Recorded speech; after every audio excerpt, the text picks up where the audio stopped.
Please don't kill me. I'll give you anything you want. My purse, my card, the code, anything. Just please don't kill me. Amanda's knees hit the cold tile floor of the mall's back corridor, her palms scraping raw against the ground, her whole body shaking as three men closed in around her, their shadows stretching long under the flickering overhead lights, shoppers' distant laughter and mall music still drifting faintly from the atrium just beyond the emergency exit doors. "Please," she sobbed, both hands raised, trembling, tears streaming down her face and dripping off her chin. "Please don't kill me. I'll give you anything you want. My purse, my card, the code, anything. Just please don't kill me." The tallest of the three men sneered down at her, his patience already gone. "Shut up and die quietly," he snapped, raising his gun. "Please," Amanda begged again, her voice cracking into something barely human. "I have a husband. He'll pay you. Whatever you want, he'll pay it. Just let me call him. Please, just let me hear his voice one more." The gunshot cut her off mid-sentence. Her body crumpled to the tile, and the three men turned and walked calmly back through the emergency exit into the crowded mall beyond, already forgetting her name, already forgetting her face, already moving on to whatever came next in whatever job had sent them there. They had no idea who she was. They had no idea whose ring sat on her finger. They had no idea that in less than an hour, the entire city of Seoul was going to learn what happens when you spill the blood of the most feared Korean Mafia boss's wife, and wake something that every criminal organization in the country had spent 6 years praying would stay asleep forever. Welcome to Afro-Seoul Noir Tales, where the love stories cut deep and the secrets cut deeper. If you're new here, hit that subscribe button right now, because you do not want to miss what happens next. Like this video if you believe love is worth the risk. And comment the word love if you've ever loved someone so much you'd burn your whole world down for them. Now, let's go back to where it all began. 3 years before that gunshot echoed through a quiet mall corridor in Seoul, Amanda Reeves had no idea her life was about to change forever. She was 33 then, working as a hospice nurse in Atlanta, a woman who had learned, through a decade of sitting beside dying strangers, that the human heart was capable of both unbearable fragility and astonishing strength, sometimes within the same breath. She had buried her mother 2 years before that, and had grown quietly used to a life measured out in small routines. Work, her cat Biscuit, Sunday calls with an aunt in Charlotte who worried she worked too hard and loved too little. She told herself she was content. In truth, she was simply tired, in the specific way people get tired when grief has worn smooth all the sharp edges of wanting more. A work exchange program sent her to Seoul for a palliative care conference that spring, 3 weeks that were meant to be nothing more than professional development and, if she was honest with herself, an excuse to see something of the world before the years quietly slipped past her the way they had slipped past her mother.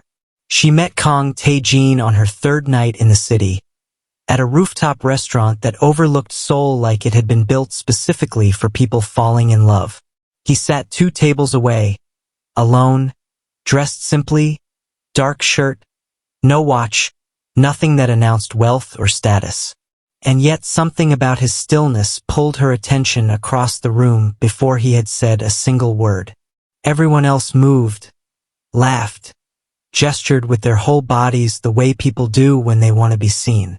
Tae-jin sat like a man who had trained himself, for reasons Amanda could not yet imagine, never to be noticed at all. When a flustered waiter brought her the wrong dish twice in a row, it was Tae-jin who leaned over from his table, offering to translate. His English careful and deliberate, learned as survival rather than pleasure. "You are very patient," he told her, an almost boyish uncertainty flickering across an otherwise composed face. "Most people, they would be angry by now. Most people haven't had my week," Amanda said, and the dry honesty in her voice startled a real laugh out of him, one that seemed to surprise even him. They talked for 2 hours that night, and it was the kind of conversation Amanda hadn't had in years. Unguarded, curious, neither of them performing for the other. He asked about her work, and when she explained what it meant to sit with the dying, to hold a stranger's hand through their final hours, he grew quiet in a way that felt less like discomfort and more like recognition. "You have seen what people regret," he said softly. "At the end. Every single day," Amanda said. "Nobody ever regrets loving too much. They regret the love they were too afraid to say out loud." Something shifted behind his eyes when she said that, something she would not understand the full weight of until much later. He reached for his water glass instead of responding, buying himself a moment before he spoke again. "I think," he said carefully, "I have spent my whole life being afraid to say things out loud." She did not ask him what he meant. She would spend the rest of her life grateful and grieving that she had not pushed for more that night, that she had simply let him remain a mystery a little longer, let herself fall for the quiet, careful man in front of her instead of the empire hiding behind him. They saw each other 4 more times before her conference ended. Coffee that turned into a 3-hour walk through Buckshin-Hannock village, where he pointed out the curved lines of traditional rooflines like he was reciting something sacred. A quiet dinner where he asked her, almost shyly for a man his size and bearing, whether she believed 2 people could fall in love in a matter of days, or if that only happened in the kind of stories people told themselves to feel less alone. "I think," Amanda said, the same careful honesty she used with dying patients guiding her words, "most people are just too scared to call it what it is when it's happening fast, so they shrink it down into something smaller, a crush, infatuation, because naming it means you have to be brave enough to keep it." "Then I will be brave," Tae-jin said quietly, and something about the way he said it, like a vow rather than a line, made Amanda's chest ache with a hope she had not let herself feel in years. What she did not know, standing on that Hannock village street with her hand loosely in his, was that the man beside her was the heir to one of the most feared criminal organizations in South Korea. A man whose calm was not gentleness but discipline, forged from years of watching people close to him disappear, betrayed, or buried. A man who had built himself into something cold and untouchable precisely because softness, in his world, had always gotten people killed. She would learn all of that eventually. That night, she only knew that when he looked at her, really looked at her, something in his careful composure cracked just slightly, just enough to let warmth through, and she found herself wanting desperately to be the reason it kept cracking. By the time her conference ended, Amanda Reeves was in love with a man she had known for 11 days. When he stood with her at the departure gate, his hand trembling slightly around hers in a way that felt almost unbearable coming from someone so composed, and asked her to stay just a little longer, she said yes without hesitation. She said yes for the months that followed. Yes to staying in Seoul on an extended visa. Yes to meeting his family. A tense, careful dinner where his mother studied her, the way a jeweler studies a stone she isn't sure is real, and his father barely spoke at all, watching Amanda with eyes that gave away nothing. Yes to a small, quiet wedding, nothing like the wealth clearly surrounding this family, just the 2 of them, a judge and Tae-jin's closest friend Sung-ho as witness, because Tae-jin told her, with an intensity that should have worried her more than it did at the time, that he wanted their marriage to belong only to the 2 of them before it belonged to anyone else, before the world got its hands on it. She had no way of knowing then how much that sentiment would come to define, and eventually devastate, both their lives. What Amanda experienced in the months that followed was a love story that unfolded on 2 entirely different levels, and it would take her far too long to notice the second one existed at all. To the outside world, Kang Tae-jin was ice. His reputation preceded him everywhere they went, men lowering their eyes when he entered a room, business partners choosing their words with visible caution, an entire staff of household workers who moved around him with the careful, silent efficiency of people terrified of drawing his attention. Amanda watched him more than once, end a business call with a single sentence delivered in a tone so flat and final that grown men on the other end of the line went quiet for several seconds before responding. She watched him negotiate a dispute with two associates in their own living room. His voice never rising, his expression never changing, and somehow that stillness was more frightening than any shouting could have been. But behind the closed doors of their private wing, Amanda knew a different man entirely. She knew the Tae-jin who came home some nights and simply sat on the floor beside her while she read, resting his head against her knee without a word, as though the mere act of being near her was enough to lower his shoulders from around his ears. She knew the Tae-jin who learned, without ever being told, exactly how she liked her tea in the mornings, who began leaving small handwritten notes in English, his careful, deliberate handwriting slanting slightly upward, tucked into her coat pockets or beside her pillow. Words like, "Today I thought of the way you laughed at dinner." Words like, "I do not know how I lived so long without hearing your voice in this house." She knew the man who, on the anniversary of her mother's death, without Amanda ever mentioning the date out loud, had quietly arranged an entire evening built around her mother's favorite foods, dishes he had somehow researched and had prepared exactly right, sitting with her in comfortable silence while she cried, not trying to fix her grief, simply refusing to let her carry it alone. "How did you know?" she had asked him that night, wiping her eyes, stunned. "You mentioned it once," he said simply. "In passing. Months ago. I remembered." "You remember everything," she said softly. "I remember everything about you," he corrected, taking her hand across the table, his thumb tracing slow circles over her knuckles. "It is the only thing in my life I have never had to work to hold on to." There was a particular night, months into their marriage, that Amanda would return to again and again in the darkest days that followed. A memory she would hold like a small flame cupped against wind. She had woken past midnight to find the bed empty beside her, and had gone looking for him, expecting to find him at his desk buried in the business she still understood only in careful fragments. Instead, she found him standing alone on the compound's balcony, staring out at the city lights, his shoulders carrying a weight she rarely saw him allow himself to show.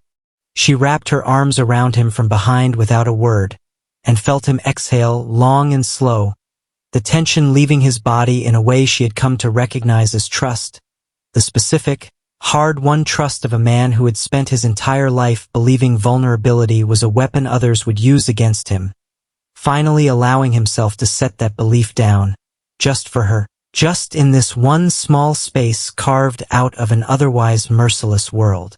"Do you ever think," he asked quietly, not turning around, "that I do not deserve this? This softness. I have done things, Amanda, in this life I was born into, that a good man should not have been capable of. And yet here you are. I don't need you to be a good man by the world's definition," Amanda said softly, pressing her cheek between his shoulder blades. "I need you to be good to me. There's a difference, and you've never once failed at the second one." "You say that now," Tae-jin said, and there was something almost mournful in his voice. "But you have not seen all of me yet. There are parts of this world, parts of this family, that I have kept from you, not because I don't trust you, but because I am terrified of what it would mean if you saw them and looked at me differently afterward." "Then let me decide that for myself," Amanda said. "Don't decide it for me by hiding it." He turned in her arms then, finally, and looked at her with an expression so raw and unguarded that it took her breath away. This man who commanded fear in every room he entered outside their walls, standing before her like something fragile, something that could still be broken. "I love you," he said, "in a way I did not know I was capable of. I have spent my whole life building walls so no one could get close enough to use me against the people I care about. And you walked straight through every one of them without even trying." He pressed his forehead against hers. "If anything ever happened to you because of who I am, because of this family, I do not know what would be left of me afterward. I am not sure there would be a man left at all." Amanda would think about those words many times in the months to come, turning them over like a stone worn smooth by handling, never once imagining how prophetic they would become. Because 6 weeks after that night on the balcony, Amanda began to notice the cracks. Started small. A phone call at 3 in the morning that pulled Tae-jin from their bed. His voice sharp and clipped in rapid Korean she couldn't follow. Words like shipment and handle it drifting through the study door. A locked drawer in his nightstand that, when she finally worked up the courage to look, revealed a handgun resting beside folded handkerchiefs, as ordinary to him, apparently, as a pair of reading glasses. Men at the compound gate who were, Tae-jin explained vaguely, for security. Though their eyes tracked every car, every visitor, every shadow, with a vigilance that had nothing to do with ordinary security work. She confronted him about it eventually, on a quiet evening in their sitting room. The same room where, months later, grief would nearly break her in half. She asked him directly what his family's business really was, and Tae-jin, after a long, heavy silence, finally told her the truth. Real estate and imports, yes, but beneath that, something far darker, something his father had built over decades, something Tae-jin was next in line to inherit whether he wanted the full weight of it or not. "I am the man you married," he told her that night. His voice steady even as his eyes carried something like fear of losing her. She understood now, rather than fear for himself. "And I am also a man capable of things that would frighten you, if you saw them. I did not tell you everything at once because I could not bear the thought of you running from me before you had the chance to know which parts of me were real." "Both of them are real," Amanda said slowly, echoing back to him something she was only beginning to understand herself. "That's what terrifies me most. Not that you're hiding a monster. It's that you're not. You're just a man carrying two entirely different lives. And I don't know yet if there's room for me in both of them. There is nothing in either of my lives that matters more than you," Tae-jin said. "I need you to believe that, even on the nights when the distance between those two lives makes it hard to see." She chose to stay. Not blindly, not without fear, but with open eyes, the way a person chooses to walk into deep water because the person waiting on the other side is worth the risk of not knowing exactly how deep it goes. What neither of them could have known, sitting together in that sitting room with the city lights glittering faintly through the window, was that somewhere across Seoul, an old rival of Tae-jin's father had begun quietly circling, patient and calculating, waiting for the exact right moment to strike at the one place he had finally found a crack in the Kong family's armor. Not Tae-jin's business. Not Tae-jin's father. Tae-jin's heart. And on an ordinary Tuesday afternoon, nearly a year into their marriage, while Amanda Reeves walked through a crowded Seoul mall searching for the perfect birthday gift for the coldest, gentlest man she had ever loved, that patience finally ran out. She never saw the three men following her from the parking level. She never had the chance to reach for her phone in time. And by the time Kong Tae-jin's driver found her, too late, crumpled on the tile of a back corridor near the emergency exit, the life had already left her eyes, and the man who loved her more than his own empire was about to receive a phone call that would end the last piece of softness he had left in this world. The call came in at 4:52 in the afternoon, and Kong Tae-jin was in the middle of a quiet moment he would replay for the rest of his life, standing in a jewelry shop 2 blocks from the compound, turning over a pair of earrings in his palm, trying to decide between the gold ones Amanda had admired online and a simpler pair he thought would suit her better, when his phone buzzed against his hip. His driver's name flashed on the screen. That alone was strange. His driver never called during the day unless something was wrong. "What is it?" Tae-jin said, still half distracted by the earrings glinting under the shop lights. There was a silence on the other end that lasted only 2 seconds, but Tae-jin would remember it for the rest of his life as the longest 2 seconds he had ever lived through, because something in that silence told him, before a single word was spoken, that the world he knew was about to end. Sir, his driver said, and his voice was shaking so badly the word barely held together. You need to come to the mall on Cheonggyecheonero. Now, it's Mrs. Kong. There's been a shooting. I found her in the back corridor near the east exit, and I called an ambulance. But sir, please, just come now. Tae-jin did not remember dropping the earrings. He would learn later, from the shop owner who called ahead in confusion to have them cleaned up, that he had simply let them fall from his hand and walked out without a word, without paying, without seeming to notice he had done either. He did not remember the drive. He would remember, forever, arriving at the mall to find it swarming with police and paramedics. Red and blue lights washing across the faces of frightened shoppers herded back behind hastily erected barriers, and pushing through all of it with a strength that took for officers to even attempt to slow.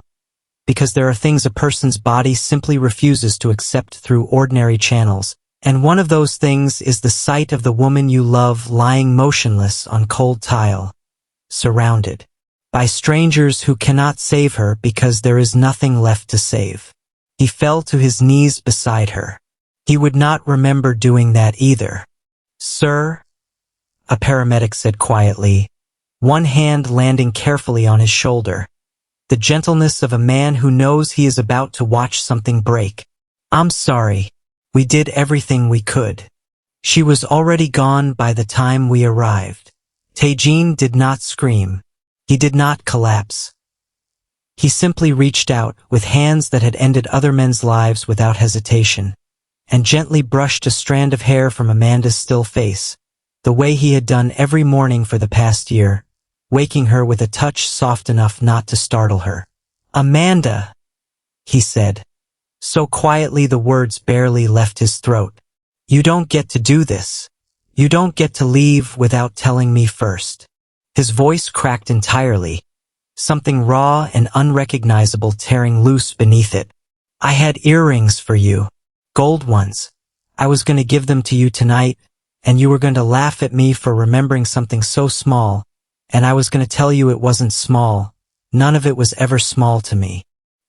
He pressed his forehead against her shoulder, his whole body shaking now, the composed air gone completely, nothing left but a man on his knees begging a silence that refused to answer. Please, please come back. I have not finished loving you yet. I was not finished. Amanda, please.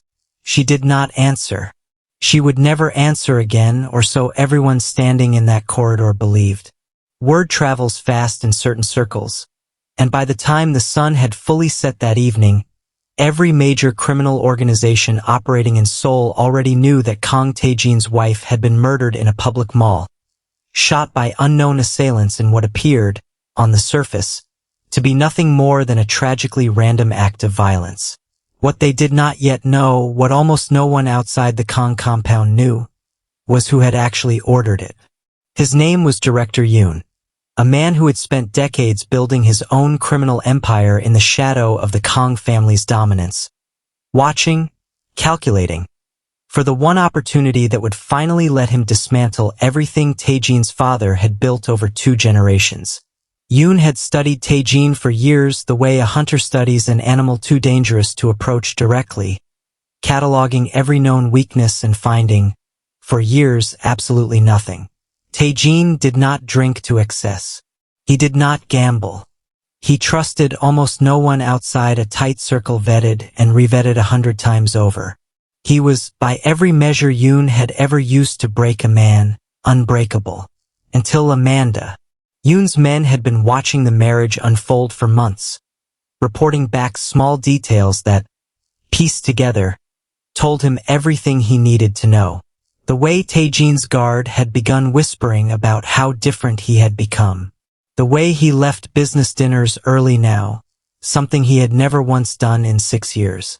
The way, according to one particularly observant informant, Tae-jin had been heard laughing in the back of his car after a phone call with his wife, a sound none of them had heard from him in years. Yoon did not order Amanda's death out of simple cruelty. He ordered it as an experiment, cold and calculated, the same way a scientist might sacrifice a specimen to study a reaction he could not otherwise observe. He wanted to know what happened to a man like Kang Tae-jin when the one soft place in his armor was destroyed completely, permanently, beyond any hope of negotiation. He did not tell the 3 men he hired that their target was the wife of the most feared man in the country. He told them only that she was a woman who needed to disappear quietly, a job like 100 others they had done before.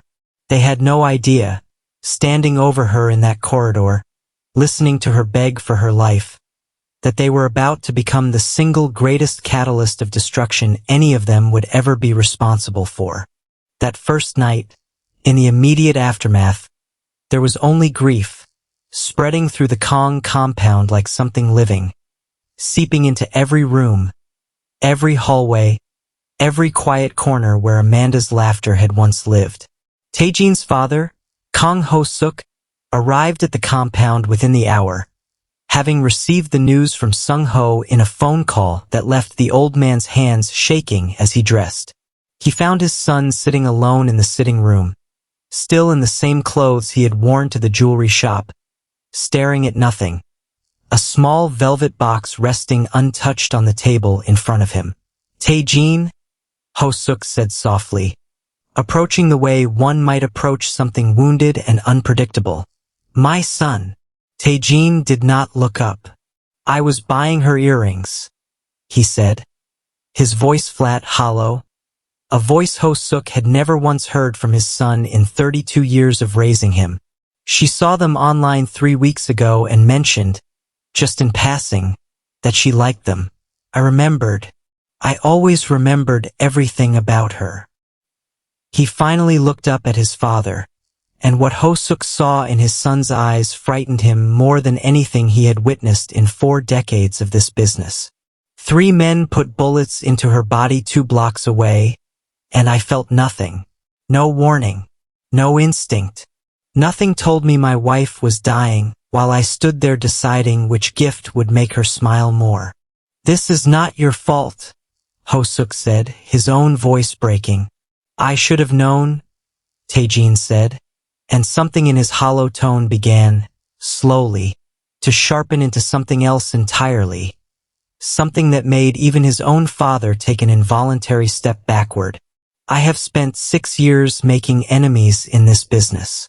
I built walls to keep the people I love safe from exactly this. And the one time I let myself believe I could have something good, something that belonged only to me, someone took it from me while I stood 2 blocks away, useless." He stood up slowly, and Ho-suk watched, with a grief that ran parallel to a very different kind of fear. As his son's entire posture changed, the soft, private man Amanda had spent a year slowly uncovering folding itself back inward, disappearing beneath something older, something that had existed long before Amanda Reeves ever walked into a rooftop restaurant in Seoul. "I want a name," Tae-jin said quietly. "Before this week is over, I want every person connected to what happened in that mall. Whatever restraint I have shown this family's enemies for 6 years, whatever careful control I have exercised to keep the peace you spent your life building, that restraint died in that hallway with her. There will only be an answer and then consequences, and I do not care what it costs to get both." "I will get you your name," Ho-suk said quietly. "But Tae-jin, when you find it, remember that grief given free rein to become vengeance does not bring her back. It only ensures more families bury more people they love." "I am aware of that," Tae-jin said. "I have decided I do not care." The funeral was held 4 days later, small and private, exactly the kind of intimate gathering Amanda would have wanted. Though Tae-jin moved through the preparations like a man operating a body that no longer quite belonged to him, Grace, Amanda's closest friend in Seoul, wept openly through the entire service, unable to look directly at him, guilt and grief tangled together in a way she couldn't untangle, though he never once blamed her for anything that had happened. Amanda's aunt flew in from Charlotte, a woman in her 60s with Amanda's same steady eyes. Before the service began, she took his hand in both of hers. She wrote to me every few weeks since she married you, the aunt said. She told me things about you nobody else got to see. She said you were the gentlest man she'd ever known, underneath everything else. She said she'd never felt so completely seen by another person in her whole life. Her voice broke. Whatever this world made you, whatever it's about to make you now, she saw something real in you. Don't let what happens next make her wrong. Tae-jin said nothing, because there was nothing he trusted himself to say without breaking in front of a crowd of mourners who needed him, still, to be the composed heir this family required. He waited until that night, long after everyone had gone, long after his father and mother had reluctantly retreated to bed, to let himself feel any of it at all. He went to the balcony where Amanda had once wrapped her arms around him from behind, where he had confessed, months earlier, that he did not know what would be left of him if anything ever happened to her because of who he was. He stood in that exact spot now, alone, the city lights spread out beneath him exactly as they had been that night, indifferent to everything that had changed. There, finally, with no one watching, Kang Tae-jin allowed himself to break. He sank slowly to the balcony floor, his back against the cold stone railing, and wept the way he had not allowed himself to since he was a small boy, silent, racking sobs that shook his entire frame, both hands pressed hard against his face as though he could hold himself together by force alone. I told you I did not know what would be left of me, he whispered into the empty night, his voice raw and broken beyond anything his own men had ever heard from him. I know now. There is nothing. Only the other one. The one you never had to meet. He stayed there until the sky began to lighten toward dawn, and when he finally rose, wiping his face, straightening his shoulders, something in his eyes had closed permanently, a door that would not open again for a very long time. By the time the sun rose fully over Seoul, the grieving husband had folded himself away completely, and the man who walked back into the compound to meet with Sung-ho and his father was someone colder and more precise than anyone in that family had ever witnessed. Sung-ho, Tae-jin said, pull every camera within a half-mile of that mall by tonight. I want every informant we have searching for anyone who saw those 3 men before or after the shooting. He looked at Sung-ho, who had known this man since they were 19, and who felt, for the first time in their entire friendship, genuine fear. I am no longer interested in the peace my father spent his life building. Whoever ordered my wife's death is going to understand exactly what it means to have made an enemy of the man this city spent 6 years calling controlled. That man is gone now. What's left has not been seen in Seoul in a very long time. Sung-ho did not argue. He had learned, in the days since the shooting, that arguing with Tae-jin now was like arguing with weather, pointless, and possibly dangerous to whoever stood too close while it passed. He simply nodded and went to work, pulling in favors, informants, corrupted officials on retainer, anyone who owed the Kang family enough to move quickly and ask no questions. It took 11 days to find the first real thread, and it came, unexpectedly, from Tae-jin's older brother. Min-jun had spent years living in his younger brother's shadow, quietly resentful of a father who had always favored Tae-jin's discipline over his own more impulsive nature. In the wake of Amanda's death, something in him had shifted, some old, petty rivalry burning away in the face of watching his brother hollow out in real time. He spent 3 sleepless nights combing through shipping records and old territorial disputes until he found a pattern that made his blood run cold.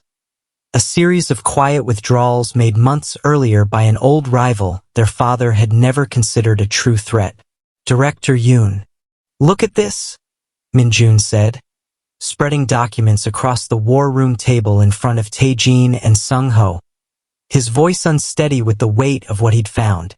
6 months ago, Yoon's people began pulling back from 2 ports we share access to. No conflict, no negotiation, just a slow, deliberate clearing of space. And this payment, routed through 4 shell accounts, timed 3 days before the shooting, traced to a man with known ties to hired enforcement work. He looked up at his brother. I do not think this is a coincidence, Tae-jin.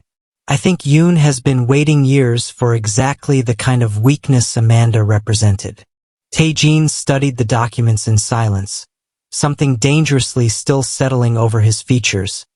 The particular stillness of a man who had already decided what came next and was simply confirming the details. Bring me everything on Yoon, he said quietly. Every property, every associate, every account. If he is responsible for this, he will understand exactly what it costs to take something from me before I take everything from him in return. It took another 9 days to build a case airtight enough to move on.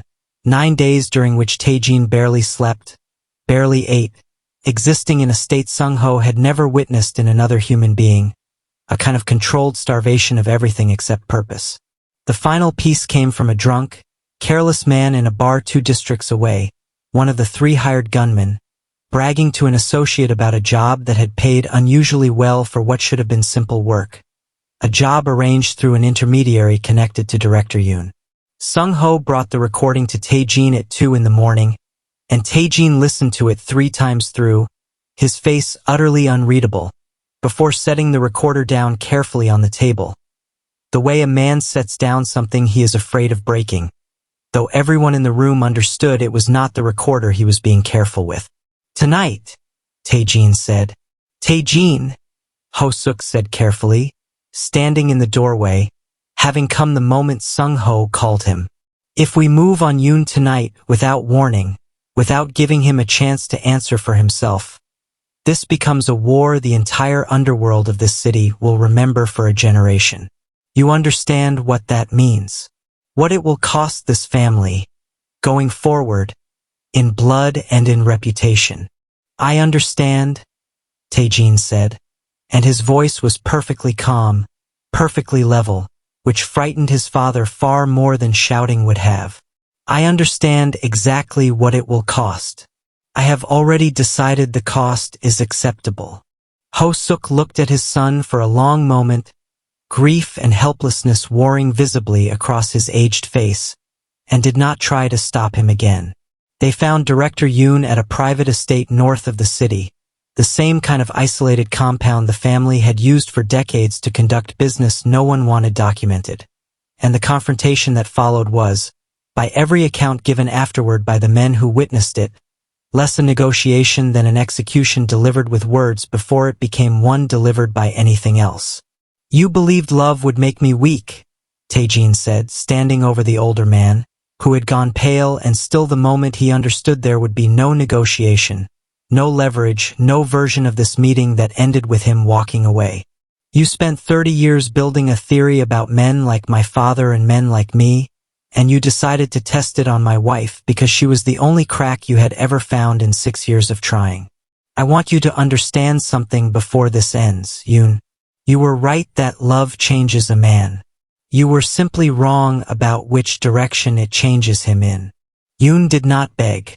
Whatever else could be said about him, he met the end of his carefully built empire with a kind of resigned, exhausted dignity, understanding, in his final moments, exactly what he had unleashed the day he decided Amanda Reeves was worth sacrificing for an experiment. I was curious, he said quietly. What was left of a man once you took the thing he loved most? I suppose I have my answer now. You do, Tae-jin said. And it was the last thing Director Yoon ever heard. The war that followed lasted 6 weeks, brutal, methodical, and entirely without the restraint Tae-jin had built his reputation on for 6 years. He dismantled Yoon's organization piece by piece, absorbing territory, eliminating loyalists who refused to kneel, doing in a month and a half what his father had spent 3 decades avoiding out of caution and diplomacy. By the time it ended, the Kong family's power had grown larger than it had ever been under Ho-suk's more careful stewardship, and Tae-jin had become something the city had never quite seen before, not simply feared, but feared in a way that carried an undertone of pity, because everyone who dealt with him now understood, on some level, that they were not negotiating with a man protecting an empire. They were negotiating with a man who had already lost the only thing he had ever wanted to protect, and had nothing left to lose in return. Sung-ho watched his oldest friend win every battle that mattered and understood, with a grief he rarely allowed himself to feel, that Tae-jin had not survived Amanda's death so much as he had simply kept moving after it, the way a body keeps moving for a few seconds after the moment that actually kills it.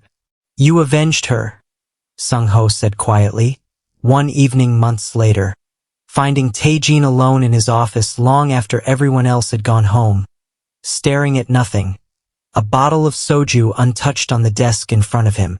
"Every man who had a hand in what happened to her is dead. Yoon's entire organization is gone. You have more power now than your father ever had. Does any of it help?" Tae-jin did not answer for a long moment. "No," he said finally, quietly, the single word carrying more weight than anything he had said in the 6 weeks of methodical destruction that preceded it. "I thought it would. I told myself every single day of that war that finishing it would give me something back. Some piece of peace, some sense that I had done right by her." He finally looked up at Sung-ho, and his eyes held an exhaustion that had nothing to do with sleep. "It gave me nothing, Sung-ho. She is still gone. I am simply more alone now than I was before, because at least during the war, I had something to do with my hands. Now there is only the silence she used to fill." He stood, crossing slowly to the window, looking out over a city he now controlled more completely than his father ever had. A city that no longer held a single rooftop restaurant, a single quiet street, a single ordinary corner that did not carry some memory of her. "I keep thinking about the earrings," he said quietly. "I never gave them to her. They are still sitting in a drawer in our bedroom, exactly where I put them the day after the funeral, because I could not bring myself to throw them away, and I could not bring myself to look at them either." He pressed his palm flat against the cold glass. "I used to think the hardest part would be the anger, getting justice, making the people responsible pay for what they took. But the anger was easy, Sung-ho. The anger gave me something to do. It is the mornings that are unbearable now. Waking up every single day and remembering all over again, in the same instant, that she is not going to walk into the kitchen and ask me, in that voice, why I always looked so serious before I had my coffee." Sung-ho said nothing, because there was nothing to say to a grief that deep, and simply stood beside his oldest friend in silence, offering the only thing that could still be offered, presence, in a room that would always, from now on, feel one person too empty. A year passed, then two. Kang Tae-jin never remarried. He built the family's legitimate shipping operations into something larger and more respected than his father had ever managed, using the power he had won in the war against Yoon to slowly, deliberately shift the organization further from the shadows and closer to the kind of legacy he told his father, in a rare unguarded moment, he wanted to leave behind, something his and Amanda's children, had they lived to have any, would not have needed to be ashamed of. He kept the earrings. He never explained to anyone why, and no one ever asked. Every year on the anniversary of her death, he closed his schedule entirely, told no one where he was going, and drove, alone, to the small quiet cemetery outside the city where Amanda Reeves was buried beneath a modest headstone that read, at her aunt's insistence, simply her name and the words she loved fiercely and was loved the same way in return. He would sit there for hours, sometimes speaking softly to the stone, sometimes simply sitting in silence, the same silence that had followed him home from that mall corridor and never fully left. On what would have been their 5th wedding anniversary, sitting alone at her graveside as the sun began to set behind the hills, Tae-jin finally said something he had never said aloud before, not to Sung-ho, not to his father, not to anyone. "I used to be afraid," he said quietly, "that loving you would be the thing that finally broke me. I built my whole life trying to make sure nothing could ever get close enough to be used against me. And then you walked into a restaurant and undid all of it in 11 days. He traced his fingers lightly over the carved letters of her name. I was right to be afraid. It did break me. But I have had 5 years now to understand something I did not know back then. Being broken by love is not the same as being destroyed by it. I am still standing. I am simply standing differently than I used to, carrying a shape I would not have chosen. Except that shape is the only proof I have left that you were real, that what we had was real, that for 1 year of my life, I was exactly the man I always wanted to be instead of only the man this world required. He stood slowly, brushing the dust from his knees, the city lights beginning to flicker on in the distance behind him. The same city he now controlled completely and understood, with a clarity that had taken years of grief and vengeance and hollow victories to earn, that some losses are never meant to be resolved. They are simply meant to be carried differently for as long as a person has left to carry them. Before the story comes to an end, we need to hear from you. If Kong Tae-jin and Amanda's love taught you anything about what it means to lose someone completely and still choose to honor them fully, even years later, hit the subscribe button now so you never miss the next story from Afro-Seoul Noir Tales. Share this with someone who understands that grief and love are never as separate as we pretend they are. And in the comments below, tell us the one lesson you are carrying with you from this story, because we read every single word, and your reflections might just become the heart of the next story we tell. Amanda Reeves came to Seoul searching for nothing more than a brief escape from grief. She left behind a love so complete that even her death could not undo it, only transform it into something quieter, something permanent, something the most feared man in Korea would carry, unspoken and unhealed, for the rest of his life.